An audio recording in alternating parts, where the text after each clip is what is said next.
ênfase da igreja cristocêntrica.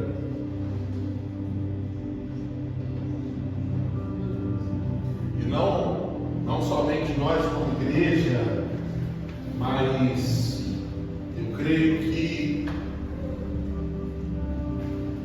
o entendimento daquilo que nós vamos estar falando, não somente nessa noite, mas nas próximas também, é o entendimento que norteia a vida cristã e se não norteia, ela provavelmente faz com que falta do entendimento disso que nós vamos estar falando hoje, nas próximas semanas, dificulta demais o entendimento de quem Deus é, da relação entre Jesus e esse Deus invisível, da relação pode também não só dificultar, pode impossibilitar o entendimento de coisas que cantamos, de coisas que às vezes a gente fala, repete, ora sem saber o real significado, sabe? O nome dessa série Ana vai gostar, Mistério da Graça. Vamos estar começando o Mistério da Graça hoje. A gente, durante esse ano e pouco de igreja cristocêntrica, a gente já trouxe, já pregou algumas vezes sobre, se eu não me engano, 2 ou 3 palavras que eu sei que entrarão nessa série, mas estão espalhadas por entre as pregações que a gente já tem no nosso canal. Mas eu quero, o legal de fazer a série é que tem um início, tem um meio, tem um fim, então há uma sequência de entendimento, algo que a gente pode construir, e tudo no Evangelho, tudo na vida cristã, obviamente chega primeiro como informação, e depois o Espírito se encarrega de transformar a informação em vida. A própria Bíblia já diz que a letra sozinha mata, é o Espírito que vivifica, mas também sem as informações corretas. Não que o Espírito precise de informação, não sei quando ele nos atropela, mas normalmente o processo natural de construção de uma consciência começa com a informação, e o Espírito, através da nossa abertura a Ele mesmo, vai ao trabalho com a informação para que a vida seja edificada na nossa mente, na nossa consciência, no nosso coração. Por que essa série leva esse nome? Mistério da Graça. É um nome que eu pensei que tem a ver com o que a gente vai falar, porque são 2 coisas: mistério e graça. Muitas das coisas que a gente prega, canta, ensina e acredita são mistério. A gente, pela revelação na história e pela revelação na Bíblia, nós temos acesso a algumas coisas na Bíblia, a gente simplesmente só aceita. Tem algumas coisas na Bíblia que a gente simplesmente ouve, ou lê, ou escuta em uma pregação, e simplesmente a gente tem que se virar com essa informação e falar: é isso. Por quê? Porque a gente não viu, a gente não estava lá. Algumas coisas era impossível a gente estar lá, porque a Bíblia narra que aconteceram em dimensões espirituais, e aí o buraco fica mais embaixo. Por quê? Porque aí sim esses entendimentos são acessados somente pela fé, que é o firme fundamento das coisas que não se veem, que se esperam ou que se acreditam, ou que se mantém no fundamento, que é o que? Eu não vi, mas eu acredito, porque o fundamento dos apóstolos é o fundamento da Bíblia. Então, quando a gente fala dos mistérios, a gente está falando sobre isso. E por que são os mistérios da graça? Porque a graça, todo mundo sabe qual que é o significado de graça. Eu espero que saiba. Favor não merecido, algo que simplesmente veio até nós como uma notícia, ou como um presente, ou como, enfim, simplesmente não começou em nós o movimento, começou em Deus. Tudo que envolve graça em Deus é o que começou lá. Começou com Ele. Começou com esse ser que nós cremos que se manifestou em Jesus de Nazaré na história 2000 anos atrás.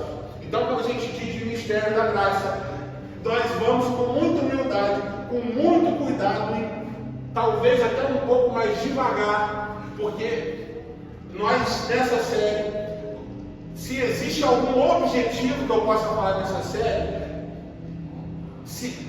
não é se existe, existe mesmo, e o que no meu coração queima para isso, é que nós, a Igreja Cristocêntrica, a gente tem talvez um perfil, sabe?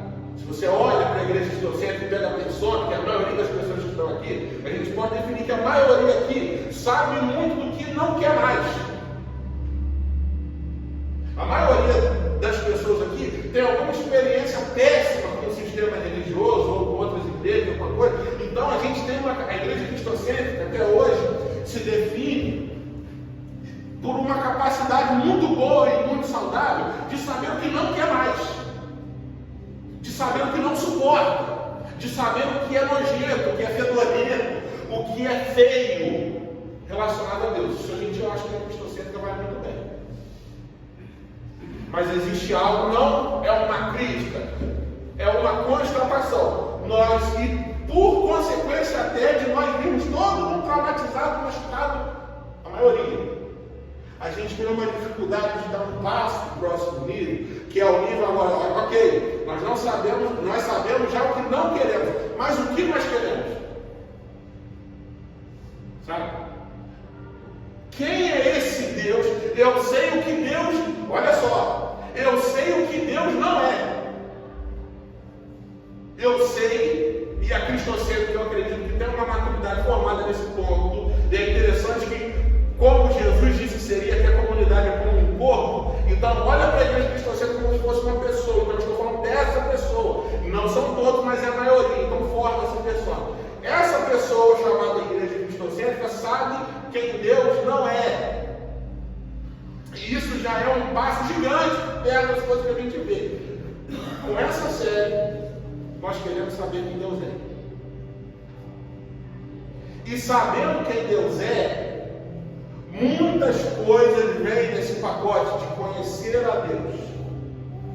Talvez algo que eu possa destacar hoje, como uma possível consequência dessa série, algo que o meu coração queima por isso, é que, principalmente nos momentos de adoração, a gente, ao falar coisas como tu és santo, tu és digno, tu és o cordeiro, você vive para sempre. Quando a gente cantar ou orar, falar sobre isso, eu estou falando uma das coisas que podem vir no pacote, mas que a gente que não seja mais palavras, sabe, só porque a gente aprendeu uma música. Quando a gente fala, venha com a palavra uma carga de informação na nossa mente que vai dizer uau, como dizia o Darlan, meu Deus, ele é santo. Isso faz toda a diferença. Entenderam o propósito dessa série? Não é somente um estudo, assim, de ficar vendo, não. Se existe algo que eu peço nesse momento que o Espírito produz em nossos corações, é uma fascinação pelo Cordeiro Eterno. É um susto. Sabe? Existe esse momento de contato com algumas verdades. Eu vou repetir. Chegou como informação. Não espere que vai sair fogo da minha boca. Não espere. Mas no mínimo, que o seu coração, pela ação do Espírito, seja incendiado com as coisas que vocês vão ouvir aqui.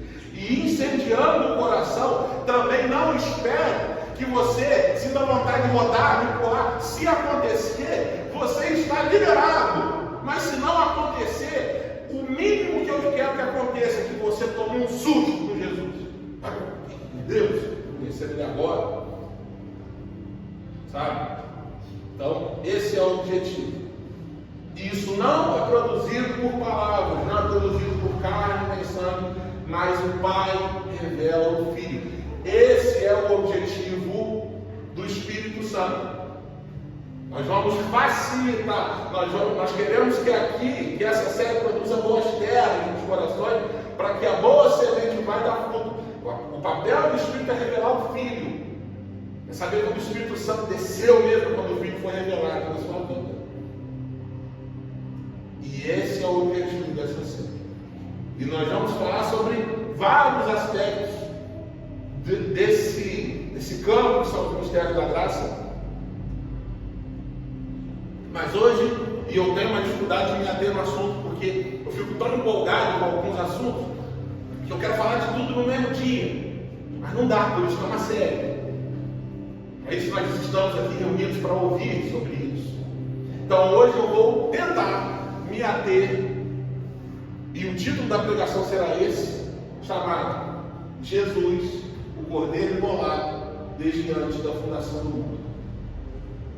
Jesus, o Cordeiro imolado desde antes da fundação do mundo. Eu tenho certeza que você já ouviu isso. Certeza. Mas olha a quantidade de informação que tem nessa frase pequena. Primeiro, Jesus, o Cordeiro. Por que Cordeiro? O que é imolado? E antes da fundação do mundo tinha o quê? Só nisso a gente já dá uma bugada. É mistério. Porque antes da fundação do mundo, não havia ninguém para observar. Não havia ninguém para observar e escrever, chover. Não tinha. Então a gente tem que entender que a gente está no campo da fé. E eu espero que só tenha crente aqui. Nós cremos nessa realidade. O que a gente precisa entender então, gente? É mais um daqueles temas que é impossível entender sem a gente dar uma passeada pelo Velho Testamento, pelo menos em alguns aspectos. É impossível falar de Cordeiro sem entender o Velho Testamento. Impossível. Impossível. É o que eu costumo falar. A gente às vezes cai naquela tentação de falar, gente, então só o Novo Testamento que fica, só o Novo Testamento que fica como prática. Mas para eu entender a prática, eu preciso entender o porquê de algumas práticas. Eu preciso entender o porquê de alguns termos. E para isso nós precisamos do Velho Testamento, para entendimento, não para prática. Isso a gente consegue entender muito bem.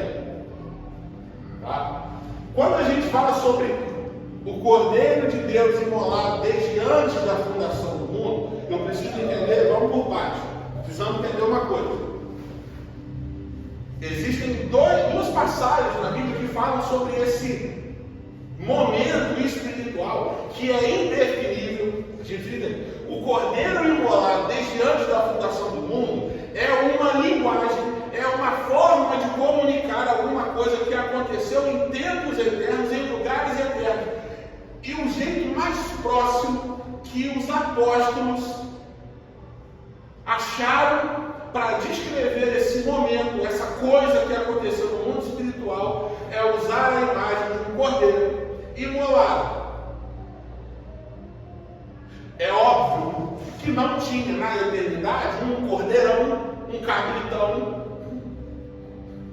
A primeira criação de Deus não foi um cordeiro. Aquilo é uma figura de linguagem, é óbvio, não tinha um cordeiro cósmico. Não, aquilo é uma figura, é óbvio.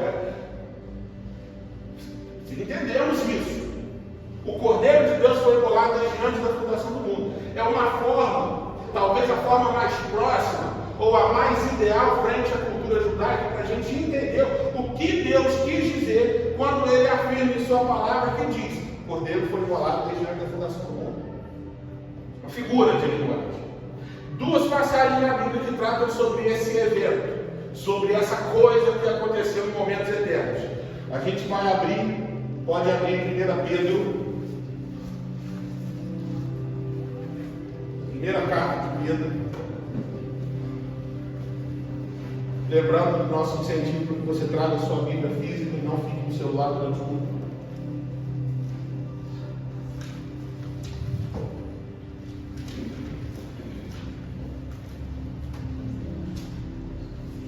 1 Pedro capítulo 1, versículo 17 até o 21.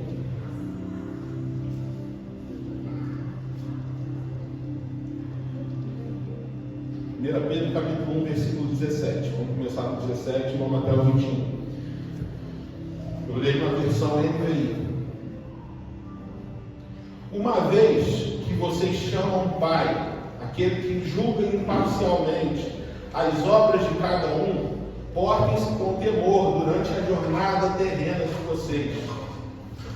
Pois vocês sabem que não foi por meio de coisas perecíveis, como prata ou ouro, que vocês foram redimidos da sua maneira vazia de viver, que lhes foi transmitida por seus antepassados, mas pelo precioso sangue de Cristo, como de um cordeiro sem mancha e sem defeito, conhecido antes da criação do mundo, revelado nesses últimos tempos, meu Deus, em favor de vocês.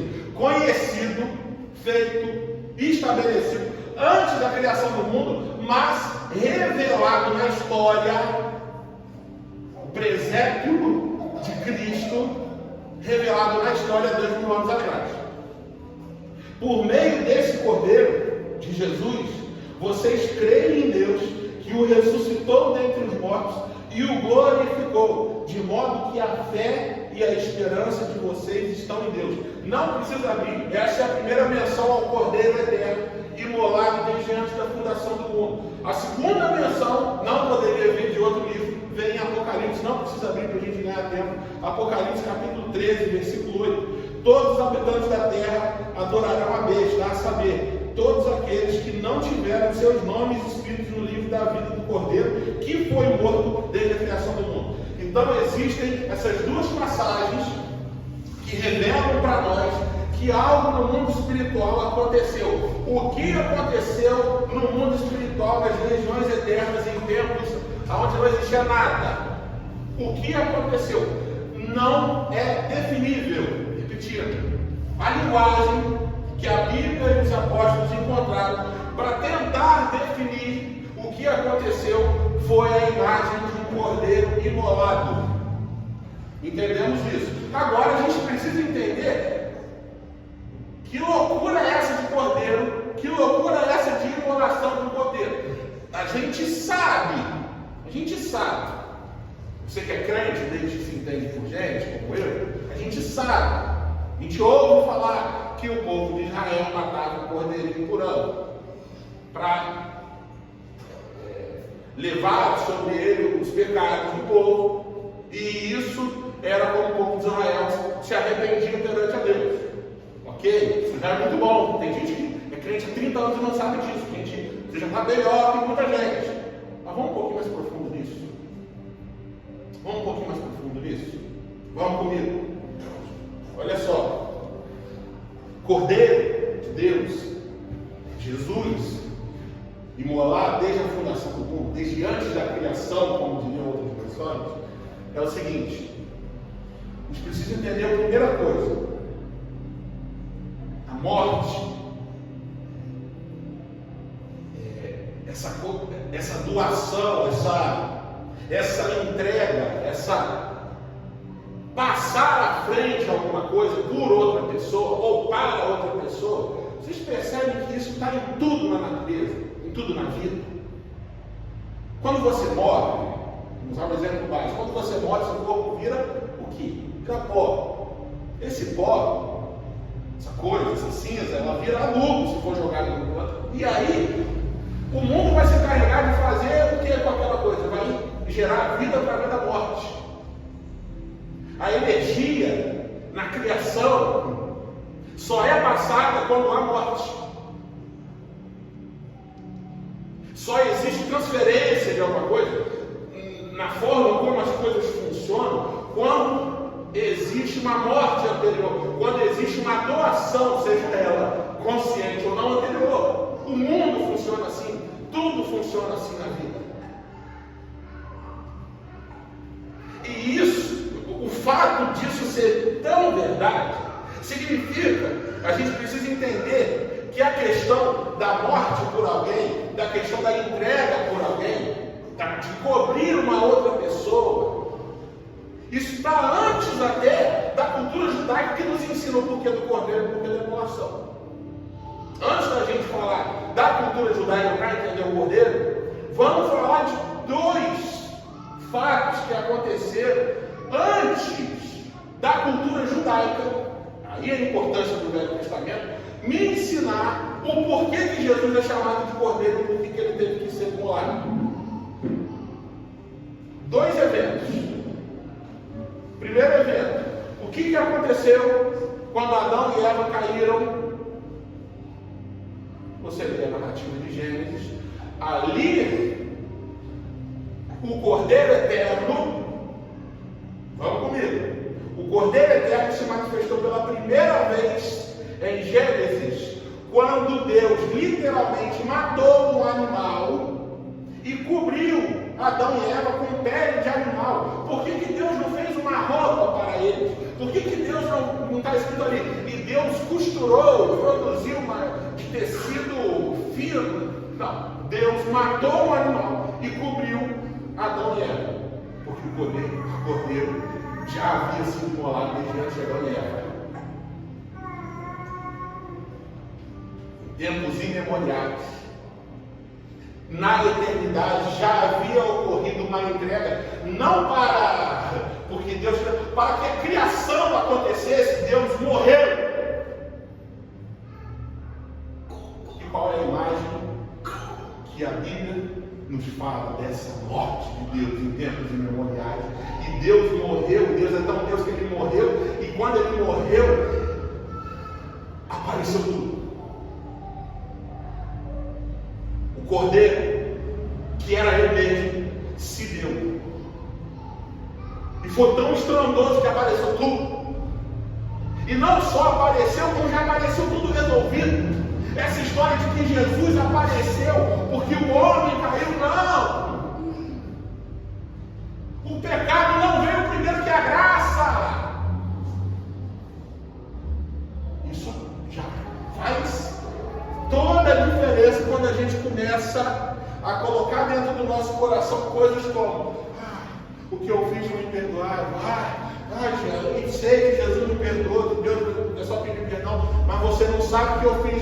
Primeiro que eu não te perguntei nada, e segundo que o perdão veio primeiro do pecado. Por que Deus pôde matar um animal e cobrir Adão e Eva, porque o cordeiro já havia sido imolado em favor até de Adão e Eva? Eu não vou entrar lá. Deus sabia que ele ia pecar, então por que ele criou? Porque não vou entrar nisso. Deus não responde, eu também não vou responder, que a arrogância minha seria. Nem vou entrar nisso. Eu sei que já havia, em tempos imemoriais, em tempos eternos, uma entrega de Deus, como eu disse, graciosa, sem que o homem pedisse ou merecesse. Muito pelo contrário, o homem ali já era. Não, mas Deus quis que fosse assim, e ele se entregou a ele mesmo antes da fundação do mundo. E foi manifestado ali no Gênesis. Qual que é o segundo fato que aconteceu antes da cultura judaica aparecer e nos ensinar sobre o cordeiro sacrificado em favor do pecado do povo? Calma, enciclopédia. Não temos para os outros responderem. Mas foi Abraão. O que aconteceu? O que aconteceu quando Abraão estava para sacrificar o seu filho no Monte Moriá? Quando ele estava com o cutelo levantado, uma voz do para!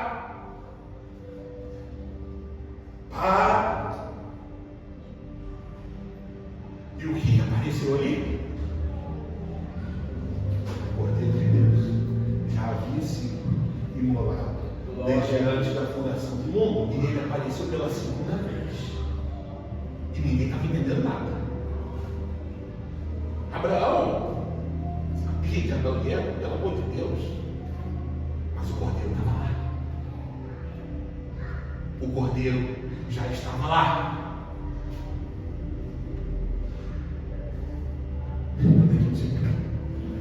O cordeiro já estava lá. Aleluia. Porque ele não estava, ele é, e ele é antes de tudo. Vamos comigo. Calma, gente. Aí a gente vai, desses dois exemplos, aí a gente avança um pouquinho mais na história e a gente encontra a primeira manifestação direta específica de Deus dizendo: agora eu vou começar a pincelar na história o que já está feito em tempos eternos, em lugares eternos. Vou começar a mostrar. Lembramos da classe de membros. Primeiro, a revelação de Deus é progressiva na história. Progressiva. Ele não chega. O que chegou chegando é o Cordeiro Imolado que chegou antes de tudo. Mas ele não chega chegando na história da humanidade. Ele vai pincelando. Ele deu uma matada no animal Gênesis, depois ele deu uma matada de novo com Abraão. Aí as coisas vão esquentando com Deus. Primeira menção direta a uma imolação de um animal e que virou uma festa, virou uma tradição judaica que apontava, lembramos, para uma realidade definitiva. Não precisa abrir para a gente ganhar tempo. Êxodo capítulo 12 é a descrição da primeira Páscoa lá no Egito ainda. Todo mundo já ouviu falar o que o povo de Israel fez na primeira Páscoa. Olha só, vocês vão pegar um cordeiro ou um cabrito, vão imolar. O que é imolar? Você sabe o que é imolar? A gente está falando de imolar. Imolar é matar e tirar todo o sangue. Vocês vão pegar esse sangue desse animal, passar nos umbrais das portas, e esse sangue será a identificação para que vocês sejam marcados diferente do povo do Egito, que o anjo da morte vai passar. E aonde ele vê o sangue nos umbrais das portas, ele vai passar direto. Vocês estarão protegidos pelo sangue. Por que isso aconteceu? Porque o cordeiro já havia sido imolado. E Deus começou a jogar na história o seu feito eterno, cada vez mais claro aos olhos humanos. Não que houvesse um grande cordeiro cósmico. Deus fez alguma coisa que um dia nós vamos chegar como Paulo e dizer: agora eu sei, agora eu vi. E meu Deus, nem olhos viram, nem ouvidos ouviram. É por aí. O máximo que nós vamos chegar perto dessa revelação do que Deus fez é Cordeiro Eterno foi imolado. E eu estou satisfeito com isso. Que você também esteve. Mas aquilo ali já representou, já foi um pouco mais além. Porque mãos humanas matavam o cordeiro passado, mas aquilo era um selo espiritual, uma proteção através do sangue, que a cultura judaica, valiosíssima de ser entendida, não praticada. Nós não somos judeus, somos cristãos. Entendida para a revelação completa de coisas posteriores a nós, ensina que não somente aquela vez, mas o cordeiro na festa da Páscoa deveria ser imolado. Isso é manifestação no Egito, tá? E a gente conhece isso. Vamos um pouco mais além, avançar um pouquinho mais na história. Não precisa abrir também. Abrir. Não precisa abrir. Em Levítico 16, as ordens do dia da expiação. E aqui, meus irmãos, em Levítico 16, Deus praticamente escancara o Cristo eterno ali. Só faltou Deus escrever através das ordenanças dele aqui, falando assim: olha só, vai ser Jesus de Nazaré que vai cumprir isso aqui. Só faltou falar isso. E você lê, não só Levítico 16, mas algumas passagens de Levítico, como meu pai falou aqui sobre o tabernáculo, você vê algumas descrições da Arca da Aliança, sobre alguns comportamentos do arraial. Você só falta estar escrito, é Jesus. Então, claro que é. Em Êxodo 16, é uma leitura extensa, maçante, isso é para ser feito em casa, mas resumidamente, o que Êxodo 16 fala nesse capítulo que trata sobre o dia da expiação? Vou resumir para vocês. São detalhes que a gente vai caçando e vai encontrando para a gente pegar algo importante para a gente. Olha só, como que era feito o dia da expiação, que era juntamente com a festa da Páscoa, com com outros rituais que Deus colocou como rituais, lembrando, para que serviam os rituais do povo judeu, não para a concretude em si, mas apontando para a realidade. Lembra da sombra? Lembra do símbolo? É isso. O que o dia da expiação tratava? Você vai ler, você vai ficar perdido com tanto de animal, com tanto de sangue, com tanto de... Você fica perdido. A leitura de Levítico é complicada por causa disso. É muito animal. Aí uma hora é touro, outra hora é novilho, outra hora é bode, outra hora é carneiro. Gente, o animal em si não importa muito para nós. Importa o simbolismo daquilo. Olha só como funcionava esse tipo de expiação resumidamente. Antes do sacerdote entrar no Santo dos Santos para fazer o seu serviço sacerdotal de expiação dos pecados do povo, antes ele tinha que matar um novilho, um touro, e aquele sacrifício inicial era para ele mesmo e para a sua família. E após esse sacrifício inicial do novilho, desse touro, que era para ele mesmo e para a sua família, eram dados a esses sacerdotes dois bodes.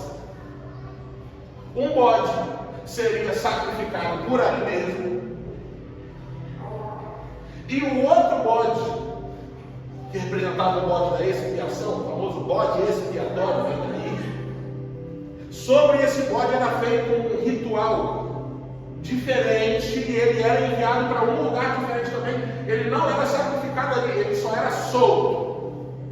Então, recapitulando, entendam a importância disso aqui, é entender o simbolismo. Então, primeiro, o sacerdote, antes de fazer qualquer coisa, pegava um novilho, sacrificava ele por ele mesmo e pela sua família, para que ele não fosse consumido pela glória de Deus antes de entrar naquele ambiente. Depois desse sacrifício inicial, eram dois bodes. Um bode já era morto ali pelo pecado, nem tinha nenhum ritual. Não, você vai pagar pelo pecado de todo mundo. E o outro bode, eram dois. O outro bode passava por um ritual que era o seguinte: o sacerdote vinha e vinha as duas mãos, está tudo escrito, tá? Não estou inventando nada. Está tudo escrito. Botava a mão, as duas mãos, na cabeça do bode, e sobre ele transferia os pecados de toda Israel para aquele bode. E o que aquele bode fazia? Ele era solto para o deserto. Eu falei, terras áridas. E ninguém sabia mais para onde aquele bode foi. Foi embora. E esse bode, que era solto por aí, simbolizava exatamente o que a imposição de mãe fazia. Estou transferindo para você, aos olhos de Deus, todo o pecado, toda a transgressão de todo o povo durante esse ano. E era solto. Simboliza, se a gente parasse por aqui, nosso coração estaria queimando. Porque a gente fica só um cordeirinho. Mas Deus, ele já estava aqui na história descortinando. Deus começou a, se tivesse um zíper no véu, ele estava começando a fazer isso aqui. Começando a abaixar, tinha abaixado tudo. O povo de Israel, se ele abaixasse, o que acontece? Eu estava pensando nisso no papel palavra. O que acontece quando hoje mesmo em tribos não alcançadas passa um helicóptero por cima de uma tribo indígena? O povo vai falar, só pode ser Deus, aí todo mundo na mão do helicóptero. O povo não estava preparado, nós já vimos isso aqui também na história da redenção. O povo não estava preparado para o descortinamento do véu, porque senão não ia acontecer uma tragédia. Como diz Gálatas, a plenitude dos tempos não havia chegado ainda. Não dava para revelar. Porque Deus respeita, na medida do possível, de acordo com a sua soberania, respeita os processos humanos. Jesus não chegou na nave espacial, ele respeita os processos que ele não criou. Por que a gente precisa entender? Isso a gente viu as duas manifestações históricas disso aí. O que a gente precisa saber?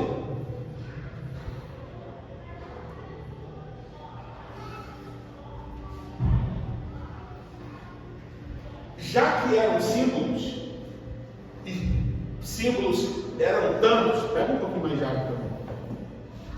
Tanto era símbolo, porque o tempo todo, não somente menções diretas a esse simbolismo eterno que aconteceu em regiões eternas era dado, mas o povo deixava claro, Moisés deixava claro, o povo na frente de Moisés deixava claro as menções que viria alguém que resolveria, que explicaria que seria maior. O próprio Moisés disse que alguém viria e seria maior do que ele. Só que o povo, não sei se obviamente, mas talvez para mostrar como o ser humano funciona, o povo se apegou tanto, mas tanto ao que era para ser símbolo, que o povo esqueceu até, o povo não tinha noção nem do significado imediato daqueles símbolos, quanto mais do significado futuro, porque o povo de Israel, ao longo da sua história, começou a praticar aquilo como Deus mandou, direitinho, todo ano. Para que serviam aqueles símbolos para o povo de Israel? Era supostamente para reaproximar o povo de Deus e perdoar o pecado, mas o povo se esqueceu até do significado imediato do negócio, e o povo de Israel, mesmo escolhido, mesmo, sabe, tendo todas as manifestações visíveis de Deus na história, o povo não estava nem para nada. O povo de Israel tão muito, saía do templo, já estavam se prostituindo. O povo ia para o templo de Jerusalém e voltava, tinha um templo de Baal em casa. Então assim, aquilo foi caindo no esquecimento do significado real e virou um símbolo quase que familiar, quase que, sei lá, de afeição por lembrança do povo do Egito, que Deus, no próprio Antigo Testamento, na Velha Aliança, Deus já estava de saco cheio, você sabia disso? De anti-heresia. Não precisa abrir. Mas olha só, duas passagens ainda na Velha Aliança. Isaías capítulo 1, versículo 11 em diante. Deus falando lá. É Isaías não. Para que vocês me oferecem tantos sacrifícios? Para mim, chega de holocausto de carneiro e da gordura de novilho gordo. Eu não tenho nenhum prazer no sangue de novilhos e de cordeiros de bodes. Mas peraí. Deus falando isso aqui, não foi ele que mandou? Foi, mas ele não estava interessado nos sacrifícios, estava interessado no coração do povo, sempre esteve. E os símbolos não eram suficientes para aplacar a própria ira de Deus, quanto mais fazer com que o povo se aproximasse de Deus. Isso tornou o povo de Israel talvez um dos povos mais depravados que já pisaram na história da humanidade, mesmo com todos os símbolos, com todos os sinais e com os sinais inegáveis de Deus na história, mesmo assim. Parem de trazer ofertas inúteis. Deus falando, está escrito na sua Bíblia. O incenso de vocês é repugnante.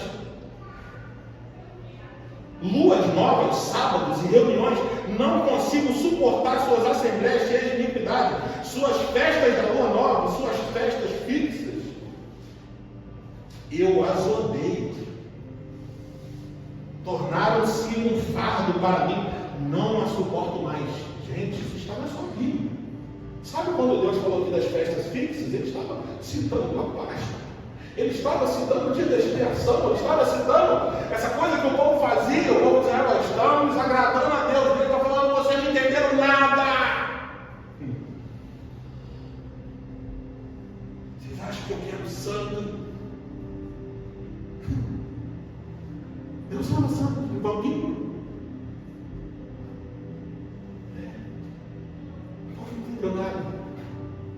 Olha a segunda passagem no Velho Testamento.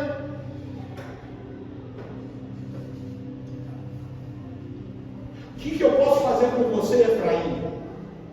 O que eu posso fazer com você, Judá, com os filhos de Israel? Seu amor é como a neblina da manhã, como o primeiro orvalho que logo evapora. Por isso eu os despedacei por meio dos meus profetas. Eu os matei com as palavras da minha boca. Os meus juízos reluziam como relâmpago sobre vocês. pois desejo misericórdia e não sacrifícios, e o conhecimento de Deus, ao invés de holocaustos. Velho Testamento. Deus da velha aliança já estava deixando claro. Tem mais passagens, talvez até piores do que essa aqui. Só para a gente entender que Deus deu o símbolo para o povo entender. E o povo preferiu o símbolo do que o Deus da eternidade. E um parênteses rapidinho. Por que você acha que você é diferente? Por que eu acho que eu sou diferente? O que é a reunião dos santos senão um símbolo? O que é a ceia senão um símbolo? O que é o batismo senão um símbolo? Mas a gente transformou o sacramento e acha que você batizou uma vez, eu posso viver do jeito que eu quero.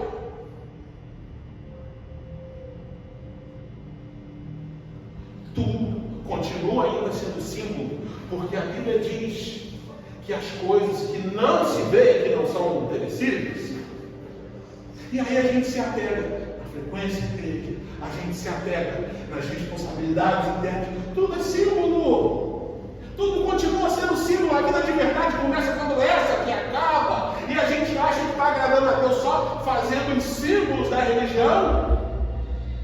Você não lê a Bíblia. Quer chamar isso de sacrifício? Chama, que Deus chama também. Não quero sacrifícios, quero misericórdia.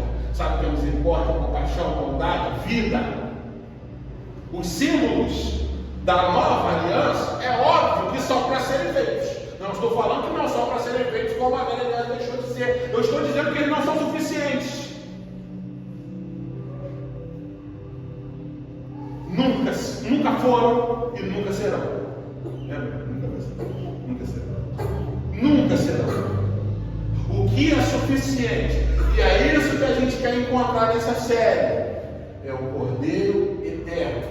Os símbolos continuam me fazendo olhar para o Cordeiro.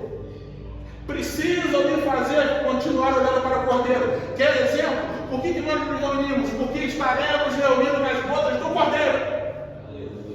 Por que nós nos batizamos? Porque o Cordeiro morreu e me chamou para morrer com ele. Por que eu tomo a ceia? Pelo amor de Deus. O cálice da nova aliança é o Cordeiro. Tudo é o Cordeiro. Só que os símbolos não são suficientes. Perdão, crianças. Preciso estar falando. Tudo continua sendo o Cordeiro. Os símbolos mudaram, mas o Cordeiro não. Porque ele é eterno. Ele foi morto desde antes da fundação do mundo. Os símbolos não mudarão mais até que ele retorne. Porque a nova aliança é definitiva. Mas é definitiva enquanto, Pedro usou um termo lindo, enquanto estiver na nossa jornada terrena. A partir do momento que a jornada terrena acaba, tudo toma o seu significado completo. E as coisas inefáveis que Paulo disse serão vistas por esses olhos glorificados. E Deus não estará preocupado se você vier na igreja todo domingo. Ele estará preocupado se você participou do sacrifício eterno.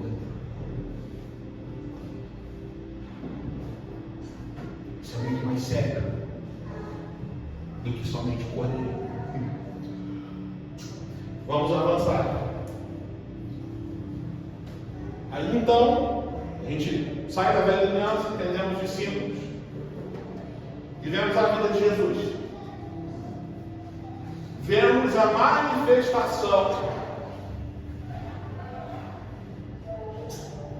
O mundo viu em carne e osso a melhor forma que Deus encontrou de mostrar quem Ele era. Lembra dos símbolos da comunicação? Jesus, a Bíblia diz, é a expressão exata de quem o Deus invisível é.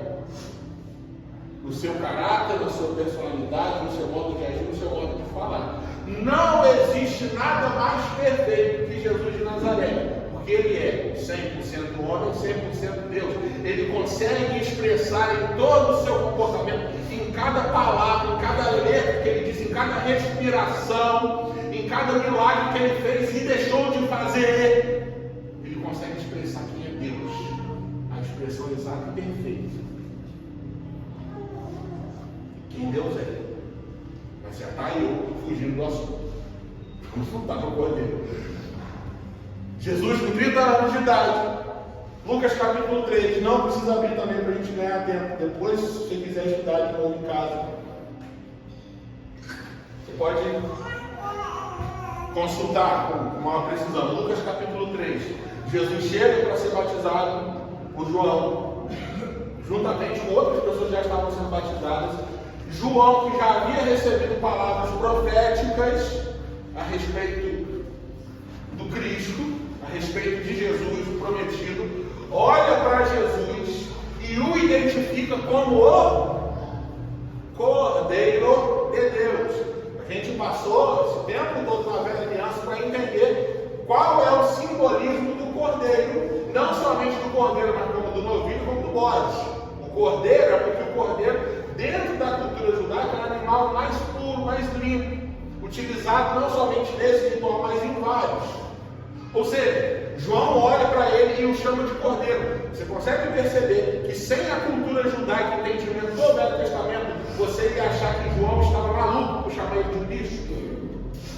Entendeu por que ele é o cordeiro? Precisamos entender o Velho Testamento para entender o Novo na sua totalidade. E entender até as dinâmicas dos sacrifícios, como estamos entendendo hoje.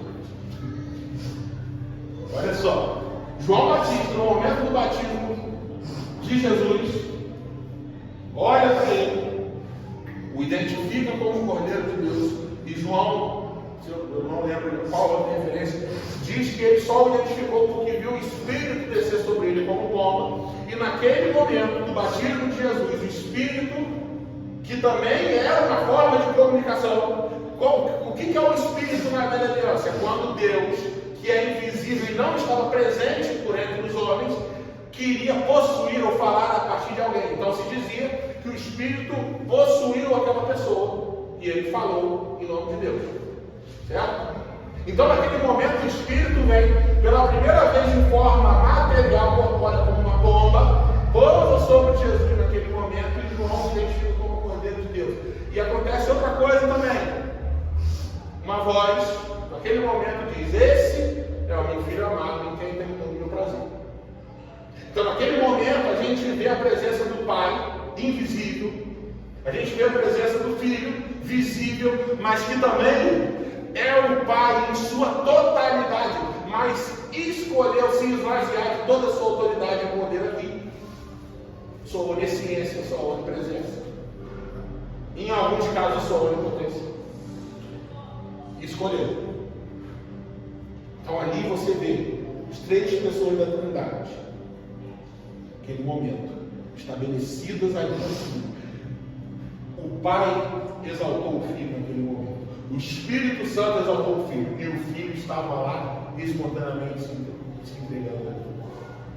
Há um processo de batismo que simbolizava pureza, que simbolizava perdão e arrependimento de pecados. E aí a gente vai um pouquinho mais à frente. E Jesus começava também, com a revelação progressiva, a mostrar que o Cordeiro de Deus era assim simbolizado, porque ele precisaria passar pelo processo de morte. Ele precisaria passar pelo sofrimento. Ele precisaria. Por quê? Porque o sofrimento, a morte, a entrega por alguém que não merecia, era o mais próximo possível do que havia acontecido em tempos eternos. O que havia acontecido em tempos eternos? O Cordeiro foi morto. Então Jesus não veio para reinar ali, ele veio para mostrar o que aconteceu na eternidade lá. E ele começou a me chamar: olha só, eu preciso morrer. Eu preciso morrer. Quantas vezes no Evangelho, você sabe de cabeça, né? Ele citou que ele precisaria passar por isso. Não foram alguns, não foram uma só não. Ele deixava às vezes claro que os discípulos não entendiam, e às vezes ele falava por parábolas. Várias vezes. Mas os discípulos não queriam ouvir. Óbvio, primeiro porque os discípulos achavam que ele seria um líder militar. Ou seja, um líder militar morrer significava o fim de todas as coisas, o fim de qualquer rebelião contra Roma. Segundo, porque eles não concebiam que Deus poderia morrer. Quanto mais sofrer, quanto mais ser humilhado, cuspido, desprezado, tinha essa possibilidade na mente. A diferença é que não existia somente a possibilidade na cabeça humana de Jesus, como a necessidade de cumprir e mostrar na história de uma forma simbólica também, porque a cruz nada mais é do que um símbolo também. A ressurreição, que é o sinal de todas as coisas, a gente vai ver no final dessa pregação, mas a cruz é um símbolo, um presépio na história da humanidade, montado ali há 2000 anos atrás, para mostrar que Deus morreu. E aí foi. E aí a gente encontra. E essa passagem me assombra. Talvez uma passagem mais forte que tem nos evangelhos para mim. Com toda essa confusão na cabeça. Jesus, ele sabia que ele iria precisar morrer. Jesus, talvez uma informação eterna que o Pai colocou nele, ele não colocou o futuro, ele colocou o passado. Qual era a informação eterna que Jesus tinha ali? Ele não sabia quando ele ia voltar. Ele só sabia que ele, ou o Deus dele, já havia sido imolado diante da fundação do mundo. Então Jesus não sabia o futuro. Ele sabia, eu preciso fazer algo agora para mostrar o que já foi feito. Mas a parte 100% humana de Jesus, angustiada como Deus se permitiu ficar aqui, talvez relutava, talvez tinha medo, mas o 100% Deus, se eu posso falar assim, você só vai passar por isso de novo. Deus, você vai sofrer, mas você lembra o que aconteceu quando você foi imolado em tempos eternos? Tudo surgiu. O que você acha que vai acontecer agora? Aleluia.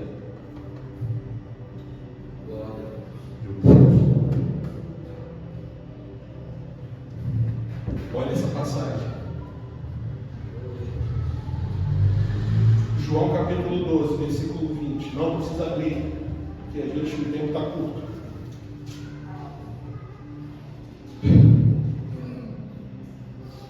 Peço que o Espírito revelar o Filho, por favor. São só letras, eu só posso ir até onde a letra vai. Eu só posso ir até onde a letra vai, gente. Eu não sou Deus, eu não sou Jesus. Mas até onde a letra for, vamos juntos. Que o Espírito vai fazer com essa informação, você no seu quarto. Mas vamos até onde a letra vai. E que o Espírito já faça agora alguma coisa.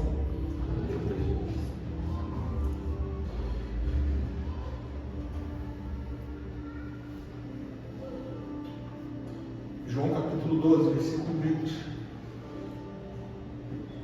Entre os que tinham ido adorar a Deus na festa da Páscoa, estavam alguns gregos. Eles se aproximaram de Filipe, que era de Betsaida da Galileia, com o pedido: Senhor, queremos ver Jesus. Filipe foi dizer a André, e os dois juntos o disseram a Jesus. E aqui a gente já brincou várias vezes com essa passagem, falando que Jesus era estranho pra caramba, porque ele recebeu um pedido: Jesus, pessoas querem te ver. Uma pessoa normal responderia o quê? Sim ou não? Eu quero ou não quero? Aí olha a resposta louca que Jesus deu aqui. Jesus respondeu: chegou a hora de ser glorificado o Filho do Homem. Digo-lhes verdadeiramente que se um grão de trigo não cair na terra e não morrer, continuará ele só, mas se morrer dará muito fruto. Sabe por que Jesus falou isso aqui? Porque ele lembrou que já havia sido imolado quando ele diz: se não morrer, não tem fruto.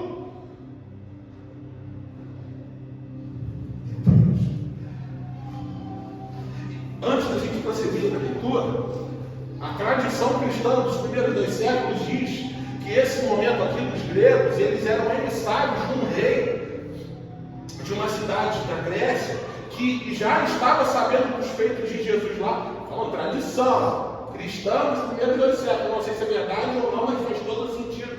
Enviou emissários querendo livrar Jesus daquele contexto ali, porque queria livrá-lo da morte. Vocês sabiam disso? Eu, quando estudando, eu vi isso aqui.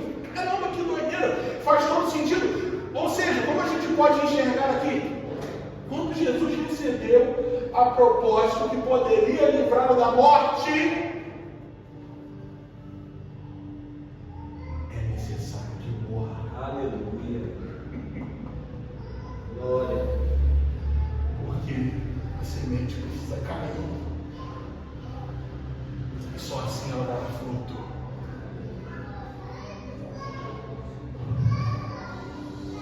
Aquele que ama a sua vida, a perderá, ao passo que aquele que odeia a sua vida neste mundo, a conservará para a vida eterna. O que ele está falando, senão o seu sacrifício eterno? Quem me serve precisa seguir-me, e onde estou, o meu servo também estará. Aquele que me serve, o Pai honrará. Aí entra a parte humana ali de Jesus dando um grito para fora. Agora o meu coração está perturbado, e que direi? Pai, salva-me desta hora, se foi exatamente para este momento que eu vim. Para confirmar na história o que já estava feito.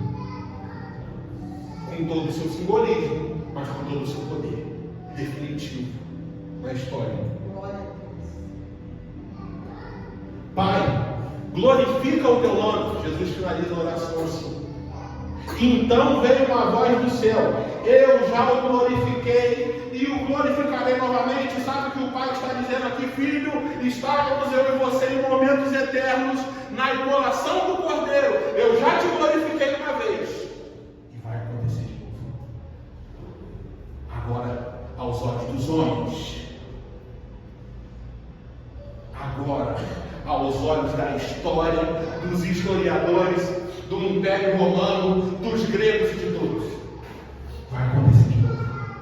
Eu já o glorifiquei e vou glorificar de novo.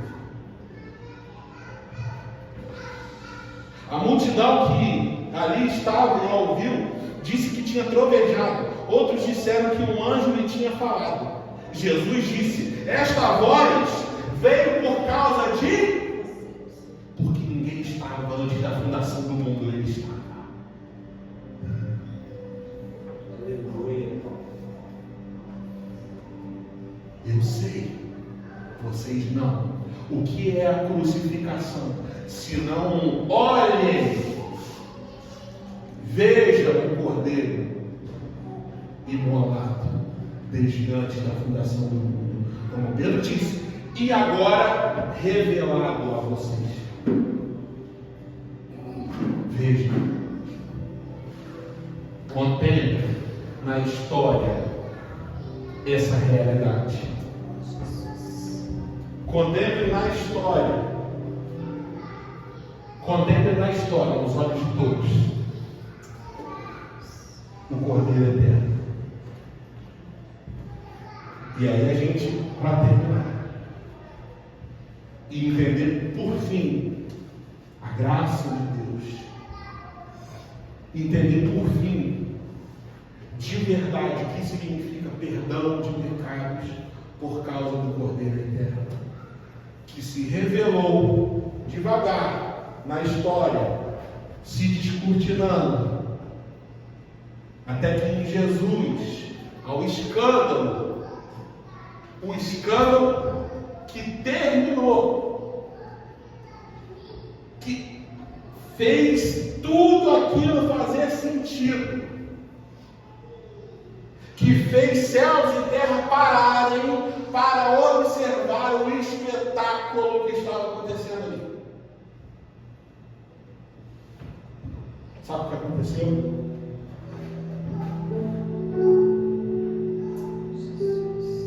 Lembra dos bichos que o povo matava lá atrás? O cordeiro, o novilho, os 2 bodes.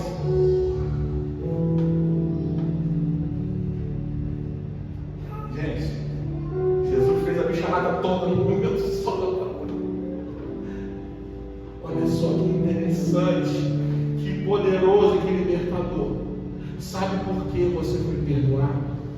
De tudo. Isso é o símbolo de Jesus? É? Então você não tem o direito de trazer seus pecados à tona.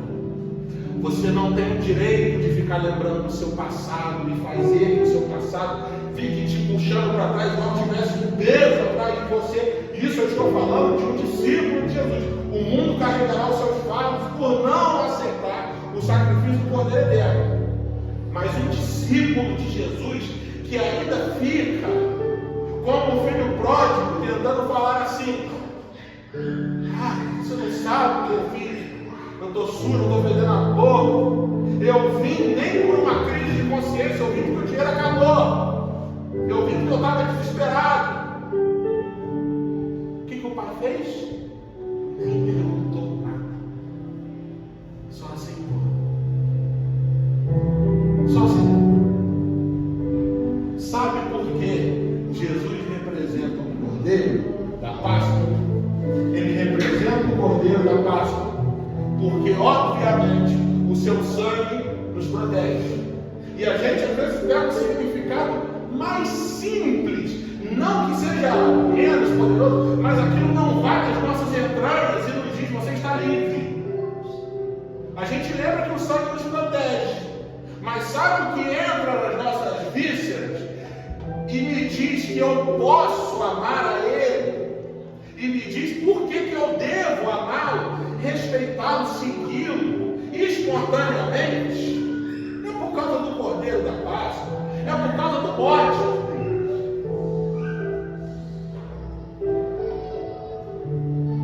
O que é feito no bode? No bode expiatório, as 2 mãos sobre ele, transferindo os pecados daquele ano inteiro, o povo, e era jogado. Jesus também, com o seu sofrimento, representa o bode que era morto sem muita conversa. Também. E chorou sangue pra caramba. Ele sofreu, ele gritou de dor. O bode também tem. Jesus também. Mas isso também, no máximo da minha, lembra da época da Paixão de Cristo, que a gente via a Paixão de Cristo e ficava 2 horas crente, porque a gente ficava com pena de Jesus. Ele sangrou um pouquinho, sim, ele sangrou. O bode também sangrou com Jesus, simbolizou isso. Sim. Aí dava 2 horas de crise na consciência, mas logo passava, porque a pena passava.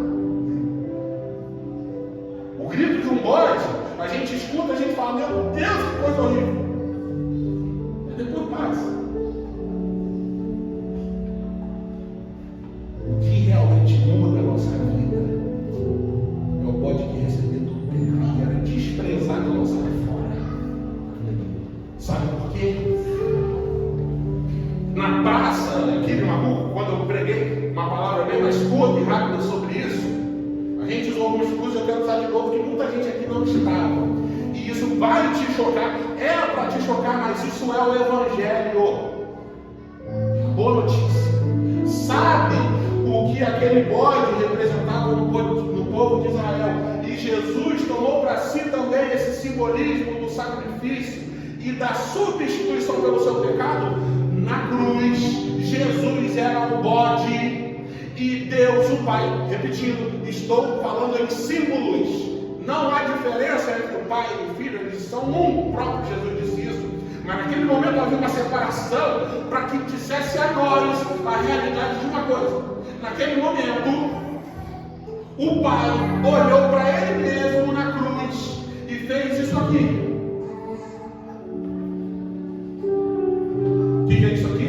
Estou colocando as 2 cabeças na mão do bode. As 2 mãos na cabeça do bode. Isso quando eu Estou colocando as duas mãos na cabeça do bode. E naquele momento, o pai dizia para o filho, assim como o sacerdote dizia para o bode, os pecados, naquela época era do povo de Israel, o pai, na cruz com o filho, repito, era um só, era Deus se resolvendo com Deus. Vai entender o que isso significa. Deus, na cruz, estava se resolvendo com Deus a seu respeito. E a gente não tem participação nenhuma nisso. É graça. Aleluia. Deus, na cruz, fez o seguinte. Impondo as mãos na cabeça do bode, Jesus, naquele momento, ele dizia: tudo o que Joana fez na sua vida, eu vou olhar agora e ver Jesus de Nazaré fazendo. Meu Deus do céu! Estou falando de pecado, tá?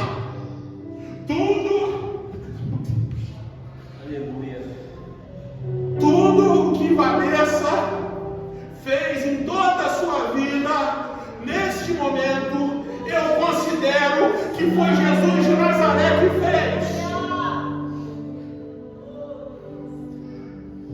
Tudo que Débora fez na sua vida, passado, presente e futuro, eu, a partir deste momento da imposição de mãos, estou dizendo: Jesus de Nazaré que fez.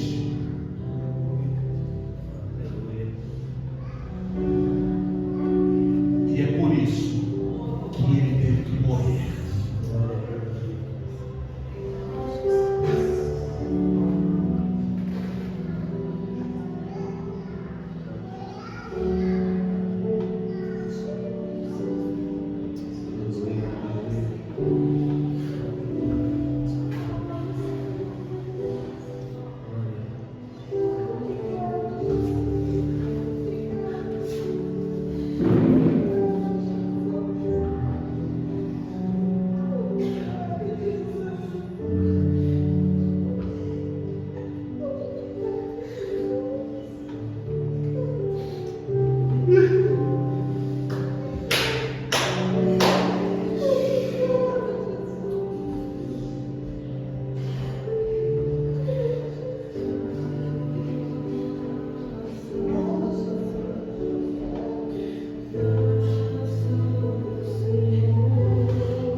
dos santos.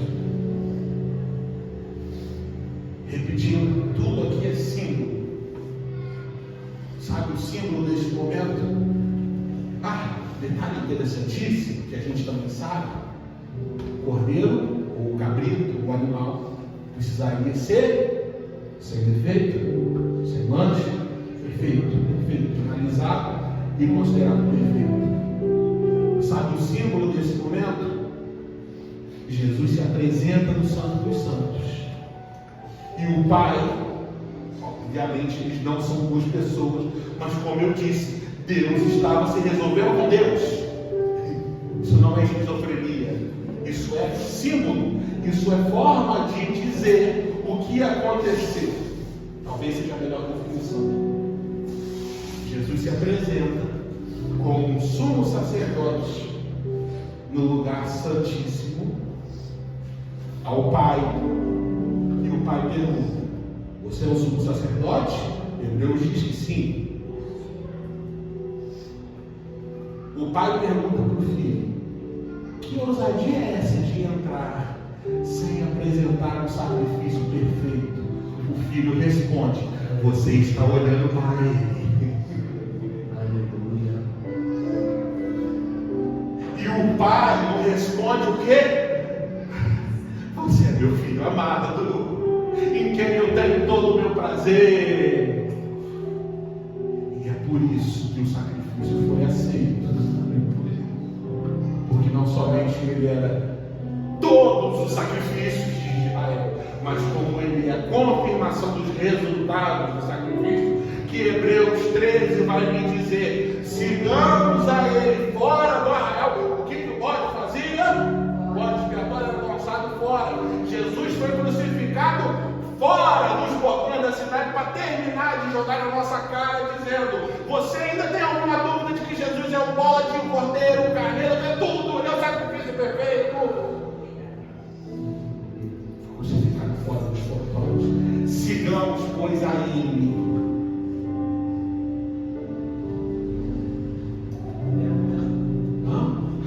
E aconteceu um detalhe muito pequenininho. Ele fala: o véu rasgou, o caminho abriu. Agora que aconteceu, porque no momento em que entrou no Santo dos Santos, o pai ficou maluco, porque entrou um sacerdote, tudo ao mesmo tempo, e ele mesmo se resolveu com ele mesmo na cruz. E nesse momento o pai vem e fala: agora sim eu posso me mostrar definitivamente para este mundo. E o véu. Glória a Deus. Glória a Deus. Não havia mais necessidade de separação. Porque agora, aos olhos de Deus, todo aquele que se achega perante o trono de graça e misericórdia alcança, não precisando mais de animais, de sangue, precisando apenas da fé do Cordeiro eterno. O Evangelho é isso. E é por isso que o Evangelho é o poder de Deus para a salvação de todo aquele que crê. E crê em quem? No Cordeiro eterno.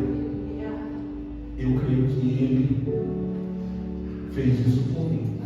Amém. E aí eu pergunto a você: existe alguma resposta diferente a dar a isso? Não. Eu, no mínimo, quero te amar de todo o meu coração. Eu quero te seguir aonde você for, porque não há outro caminho. É só Ele. É só Ele.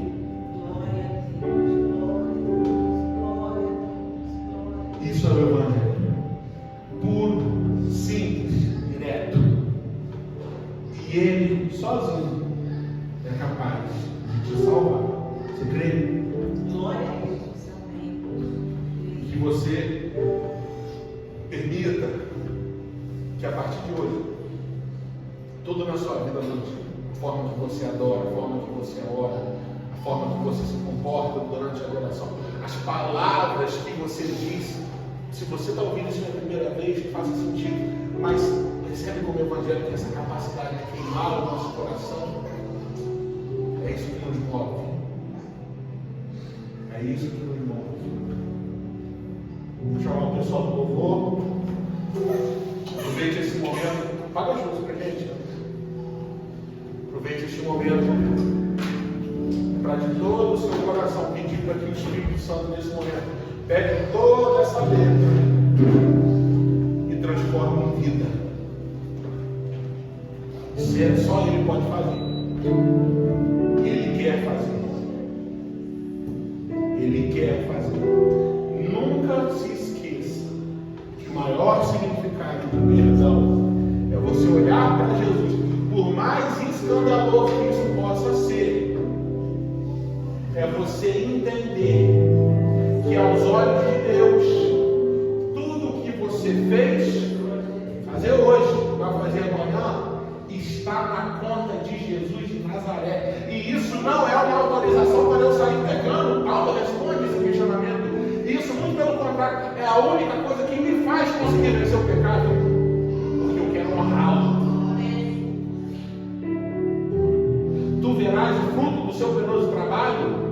Sabe qual é o fruto do penoso trabalho? Eu, a partir do entendimento do Evangelho, eu querer simbolicamente de novo tirar um pouco da carga dos ombros de Jesus, viver honrando a Ele. É simples assim. Vamos cantar.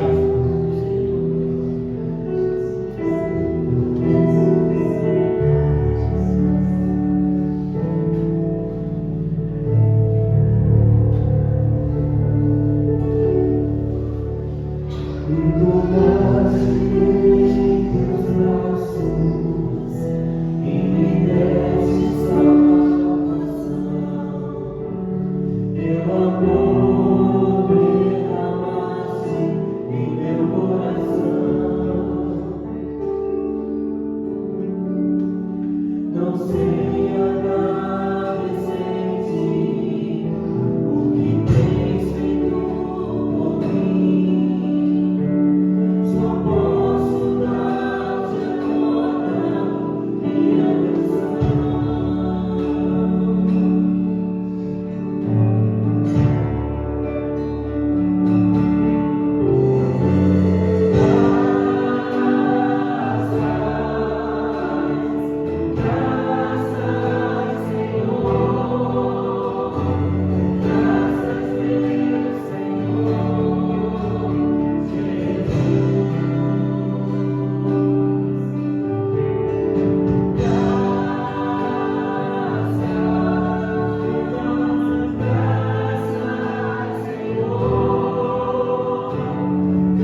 Foi ainda na eternidade que o Cordeiro foi imolado, todo o seu sangue derramado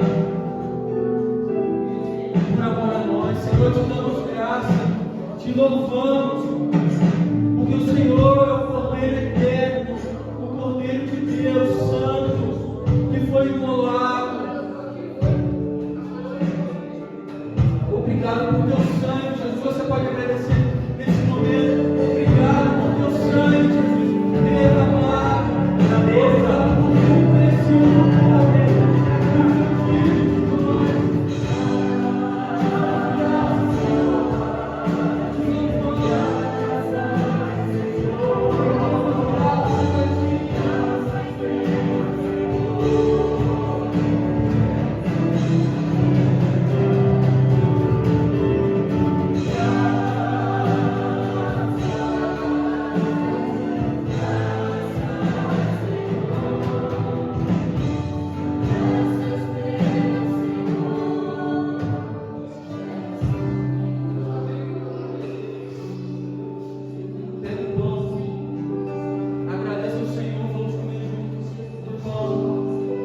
Lembrando do corpo de Jesus, que foi entregue, foi moído.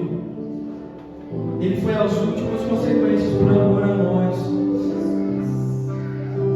Ele foi no nosso lugar, fez o que jamais poderíamos fazer. A gente, como o Jean falou, ele chega com palavras mais próximas possível, tentando explicar, mas só o Espírito consegue nos levar além, clame pelo Espírito, o mesmo Espírito que ressuscitou esse corpo que foi moído e faz com que esse corpo ainda esteja vivo e assentado à direita de Deus Pai. E esse mesmo corpo, um homem, 100% homem, 100% Deus, voltará por amor a nós. E Ele não nos deixou órfãos, Ele nos deu esse Espírito que nos revela tudo que